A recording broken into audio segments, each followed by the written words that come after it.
Fala galera vascaína, eu sou o Thiago Fontes, falo direto de Brasília, Distrito Federal, trazendo mais um vídeo para o canal.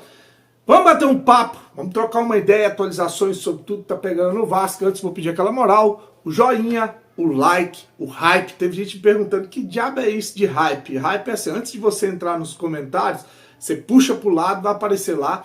O hype é tipo, tá na moda. Aí você vai clicar lá, você tá indicando pro YouTube que o meu canal tá na moda. E isso ajuda o canal a continuar sendo impulsionado no YouTube. Então deixa o hype, o like, comenta, compartilha, tudo. E se inscreve, tudo que você puder fazer para ajudar o canal, eu agradeço, beleza? A força que vocês dão aqui diariamente.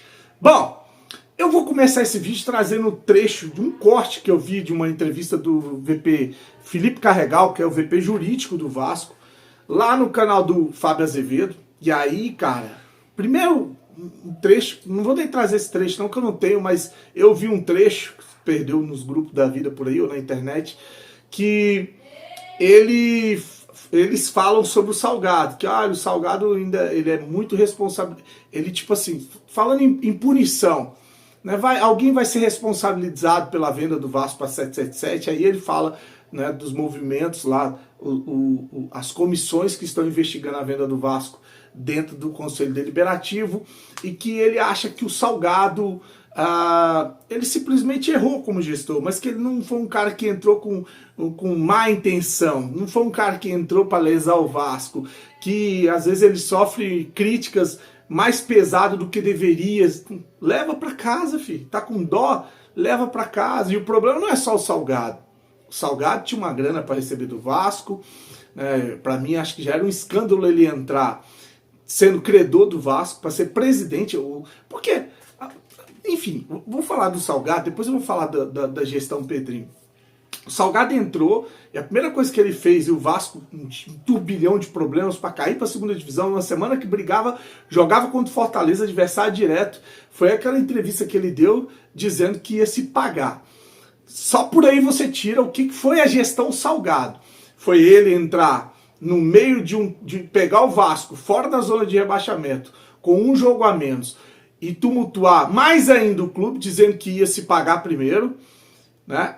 Isso aí marcou a queda do Vasco para a segunda divisão, a permanência do Vasco para a segunda divisão com o Passarudo, né? E a venda do Vasco para 777. É só esse o estrago que o Salgado fez como gestor do Vasco. 2 vezes na segunda divisão e a venda para um ex-traficante. Mas o problema é só o Salgado? Não tem que só citar o Salgado. Tem o Osório, né? Tem lá o grande benemérito que tinha grana para receber também o Peralta. Tem o Carlos Fonseca, que era presidente do Conselho Deliberativo e que fez de tudo para atropelar um monte de rito dentro do Conselho e vender o Vasco às pressas para essa empresa falida, e que hoje ninguém vê a cara desses caras. Ninguém vê. O Salgado apareceu agora para gritar que não aceita a recuperação judicial, que quer receber o dinheiro dele todo. Agora, Carlos Fonseca, o homem lá da cenoura, lembra da cenoura? A cenoura atrás, esse sumiu do Vasco. O Osório sumiu das lives, dos vídeos, dos canais que falavam que ele era o melhor político que o Vasco teve. Eu vi o Bismarck lá do Atenção Vascaínos cometer ainda a atrocidade de uma live dizer que o Salgado deveria ser o presidente do Vasco. Cara, é muita sacanagem que fizeram com o Vasco, cara. Muita sacanagem. Aí estavam dizendo lá nessa live que o Salgado está sendo responsabilizado, tomando porrada até mais do que merecia. Acho que ele só errou como gestor, enfim, é a opinião deles, né? E aí eu vou deixar um trecho onde ele vai falar sobre venda da SAF do Vasco, tá? Que o Felipe Carregal fala o seguinte, que para mim é uma contradição danada, né? Ele fala, olha, não tem proposta oficial, não tem números, não tem valor, não tem proposta, mas tem investidor avançado. Quando você não tem proposta, mas tem investidor avançado, se falasse assim, tem investidor interessado, beleza, agora investidor avançado, se não tem proposta, ficou bem contraditório isso aí. Proposta oficial, não. Nenhuma. Concreta, com valores, não. Então nenhuma que o Pedrinho falou assim, não, mas não tem investidor mais avançado no momento, tem. Tudo bem, mas estou dizendo, alguém chegou e falou assim, vamos sentar que eu vou falar em números. Ninguém sentou e falou em números ainda? Não, ainda não. Ainda não. Ainda não. Mas tem investidor. Eu vou falar a realidade sobre a gestão Pedrinho. Já falei isso aqui algumas vezes, mas tem gente que chegou agora no canal para entender, né, o que aconteceu com relação ao grupo do Pedrinho, desse aí do Felipe Carregal, que entrou, né, mantendo uma base aliada que estava junto com a gestão Salgado dentro do conselho, quer dizer, uma permanência da gestão Salgado, né, inclusive com as mesmas pessoas no conselho fiscal, no conselho deliberativo, enfim. Qual que era o plano do Pedrinho? Isso eu falei em uma live antes, muito antes das eleições. Eu fui o primeiro a falar que o Pedrinho vinha como candidato. Era o Edmundo. Só que o Edmundo dividia opiniões. Muita gente não gosta do Edmundo no Vasco. Então, acabaram indo buscar o Pedrinho na Globo, que 3 anos seguidos, o melhor comentarista de futebol, era o garoto propaganda ideal. E ele ganhou as eleições, né? Pedrinho acabou sendo eleito. Qual que era o plano do grupo do Pedrinho? Era entrar desde o início, tirar 777, eles já entraram com essa ideia, tirar 777 e tinham um comprador para a SAF do Vasco. Eles tinham ali a Leila Pereira, não, o marido da Leila Pereira, o dono da Crefisa, né, que era José Lamac, acho que é isso o nome dele, que era um dos caras interessados, ou no name rights, ou em comprar parte da SAF do Vasco, que isso repercutiu muito negativo dentro do Palmeiras. Eu lembro que o Conselho Deliberativo do Palmeiras chegou a discutir essa situação. Olha, como que pode um investidor no Palmeiras querer comprar um outro clube? Não pode. E aí isso acabou pegando mal, a Leila acabou desmentindo, dizendo que isso era mentira. Ele viajou para os Estados Unidos e depois foram falar que ele foi para lá porque ia negociar parte das ações da SAF do Vasco. Ele mandou todo mundo ir pra puta que pariu e deixar ele em paz, que ele não ia comprar SAF nenhuma. Enfim, rolou toda essa polêmica, mas o plano do Pedrinho era dar um pé na bunda da 777 e comprar a SAF do Vasco e vender a SAF do Vasco.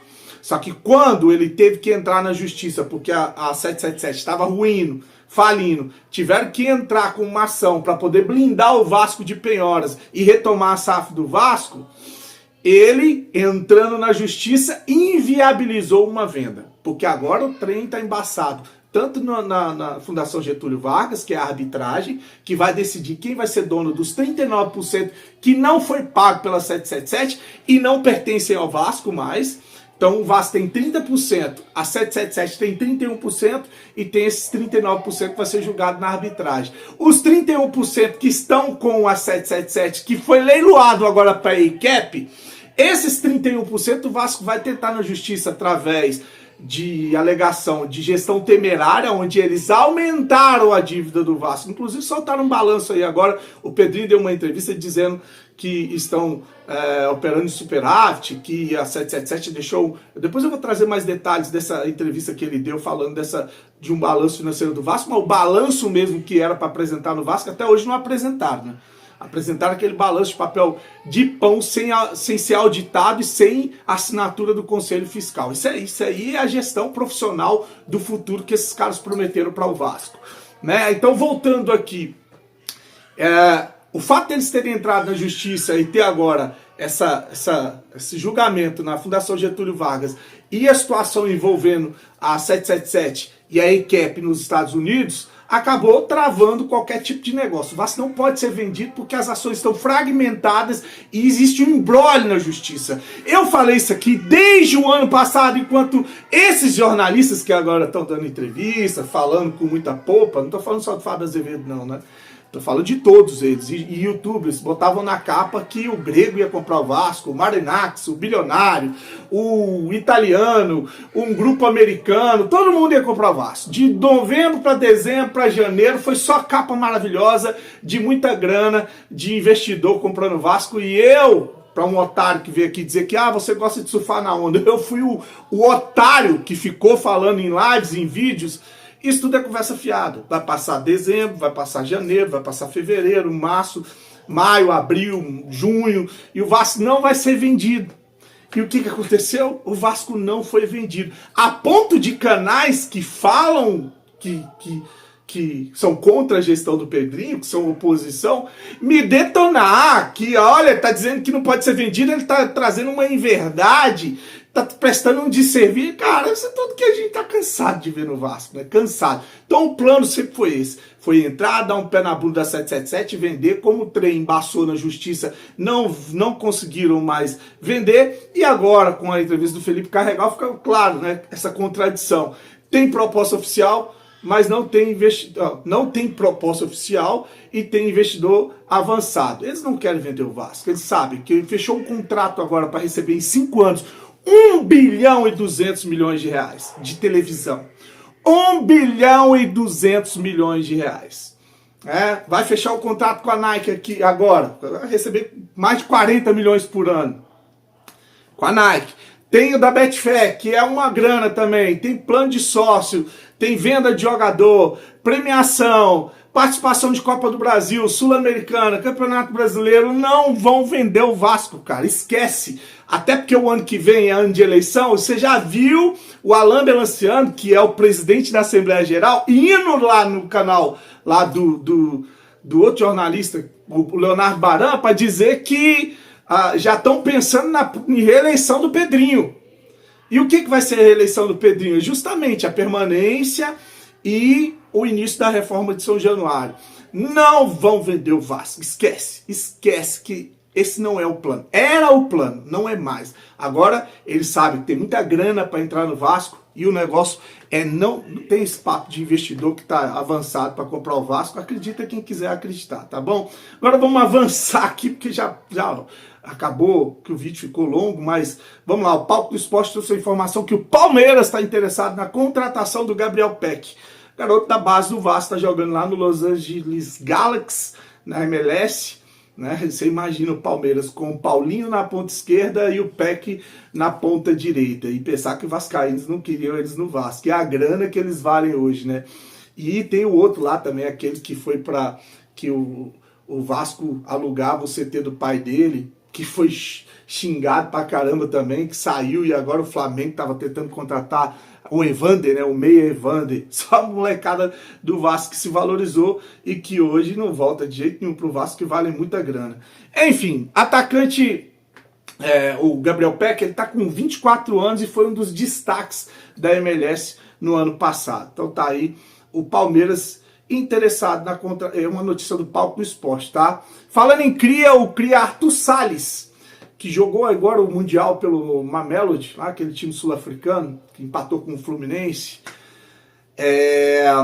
Ele falou sobre o Vasco após o jogo contra o Fluminense, tá? Ele diz o seguinte, ó: eu não queria ter saído do Vasco, foi um negócio que ocorreu contra a minha vontade, a minha família é toda vascaína e eu queria ter jogado mais pelo time de cima, que é o time profissional, e ter ajudado mais o Vasco. Eu fiquei muito puto quando venderam, acho que vendeu ele em 2020, 2021, acho que foi o Campelo que vendeu, sem ele ter uma passagem no profissional. Acho que jogou muito poucos jogos mesmo, e já foi negociado. Eu falei, cara, porque eu acompanhei o Arthur Salles na base, falei, esse cara eu queria ter visto jogar pelo menos uma temporada pelo Vasco no time principal, mas doaram o jogador, e agora ele fala, família vascaína, que ele não queria ter saído, que foi forçado a sair por causa de um negócio. Foi negócio, os negócios, né? É isso. Curte, se inscreve no canal, desejar para você uma noite abençoada, fique com Deus e saudações vascaínas.